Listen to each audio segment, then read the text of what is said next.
أحبتنا الكرام، أهلا وسهلا بكم في ثالث حلقاتنا من برنامجنا الإيماني زاد القلوب، حيث تطيب الأرواح بنفحات الذكر وتسمو القلوب بنور الإيمان.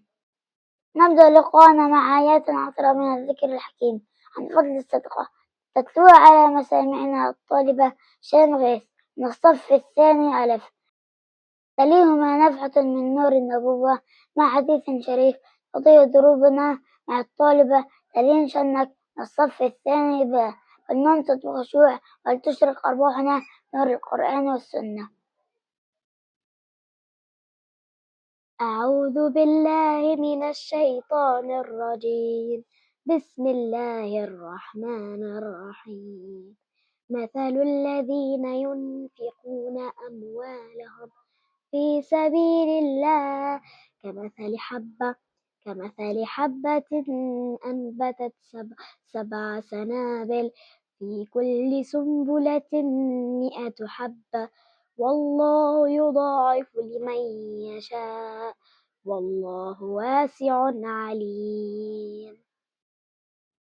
قال رسول الله صلى الله عليه وسلم: اتقوا النار ولو بشق تمرة. وقال عليه السلام أيضا: 7 يظلهم الله في ظله يوم لا ظل إلا ظله: إمام عادل، وشاب نشأ في عبادة الله تعالى، ورجل قلبه معلق في المساجد، ورجلان تحابا في الله تعالى اجتمعا عليه وتفرقا عليه، ورجل دعته امرأة ذات منصب وجمال فقال: إني أخاف الله، ورجل تصدق بصدقة فأخفاها حتى لا تعلم شماله ما تنفق يمينه، ورجل ذكر الله خاليا ففاضت عينيه.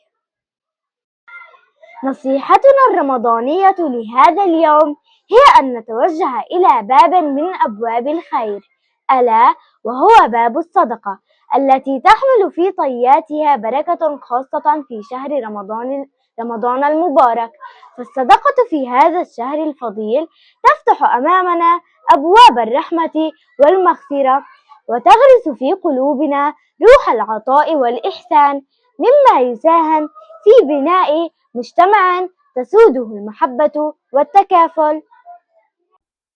لنغتنم هذه الأيام المباركة لنكون من السباقين في فعل الخير، ونسأل الله أن يوفقنا لما يحب ويرضى، وأن يجعلنا من أهل العطاء والمغفرة، ولتكن صدقاتنا في رمضان دليلا على نورنا في الدنيا وشفيعا لنا في الآخرة.